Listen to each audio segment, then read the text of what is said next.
এবার হুঁশিয়ারি দিল মেটা, ভারত ছেড়ে বেরিয়ে যাবে হোয়াটসঅ্যাপ। হোয়াটসঅ্যাপ একটি জনপ্রিয় মেসেজিং অ্যাপ। বর্তমান সময়ে এমন কোনো মানুষ হয়তো বাকি নেই যে এই হোয়াটসঅ্যাপ ব্যবহার করেন না। ভারতেও এই হোয়াটসঅ্যাপের জনপ্রিয়তা তুঙ্গে রয়েছে। তবে এবার শোনা যাচ্ছে তারা নাকি ভারত থেকে তল্পা গোটাতে চলেছে। সত্যিই কি তাই? আর কি তাহলে ভারতীয়রা এই জনপ্রিয় মেসেজিং অ্যাপ ব্যবহার করতে পারবেন না?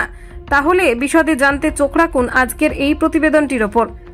আসলে দিল্লি হাইকোর্টে বড় কথা জানিয়েছে হোয়াটসঅ্যাপের মতো জনপ্রিয় প্ল্যাটফর্ম যদি এনক্রিপশন সরানো নিয়ে বাধ্য করা হয় তাহলে ভারত ছেড়ে চলে যাব। রীতিমতো এমনই হুঁশিয়ারি দিয়েছে মেটা। হোয়াটসঅ্যাপ দিল্লি হাইকোর্টকে জানিয়েছে এনক্রিপশন ভাঙতে বললে ভারত থেকে বেরিয়ে যেতে হবে। প্রতিষ্ঠানটি বলেছে প্রাইভেসি ও এন্ড টু এন্ড এনক্রিপশনের কারণে মানুষ এই প্ল্যাটফর্ম ব্যবহার করে। যদি তাদের এটি ভাঙতে হয় তবে ইনস্ট্যান্ট মেসেজিং প্ল্যাটফর্মটি ভারতে কাজ করা বন্ধ করে দেবে। দিল্লি হাইকোর্টে চলমান একটি মামলার শুনানি চলাকালীন হোয়াটসঅ্যাপের পক্ষ থেকে এই কথা বলা হয়েছিল। 2021 সালের তথ্য প্রযুক্তি বিধিকে চ্যালেঞ্জ জানিয়েছে হোয়াটসঅ্যাপ।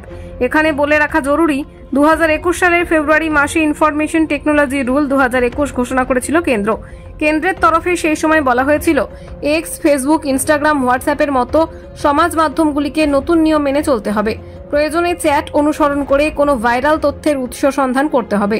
আর এটাই কার্যত মেনে নিতে পারছেন না মেটা বলে মনে করা হচ্ছে।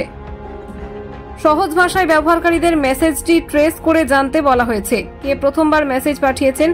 যদি হোয়াটসঅ্যাপ এটি করে থাকে তবে এটিকে সমস্ত ব্যবহারকারীর সমস্ত বার্তা ট্রেস করতে হবে এবং বছরের পর বছর ধরে তাদের একটি রেকর্ড রাখতে হবে।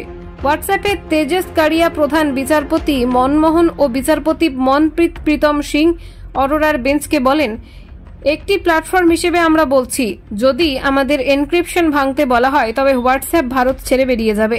হোয়াটসঅ্যাপের তরফে আইনজীবী আদালতকে জানান আমাদের পুরো ব্যাপারটি সম্পর্কে রেকর্ড রাখতে হবে এবং আমরা জানি না কোন বার্তাগুলি ডিক্রিপ্ট করতে বলা হবে। এখন এর অর্থ হলো আমাদের বছরের পর বছর ধরে লক্ষ লক্ষ বার্তা সঞ্চয় করতে হবে। বেঞ্চ জানতে চেয়েছে অন্যান্য দেশেও এমন নিয়ম আছে কিনা। জবাবে হোয়াটসঅ্যাপ জানিয়েছে বিশ্বের কোথাও এমন নিয়ম নেই, এমনকি ব্রাজিলেও নয়। মামলার পরবর্তী শুনানি 14 আগস্ট।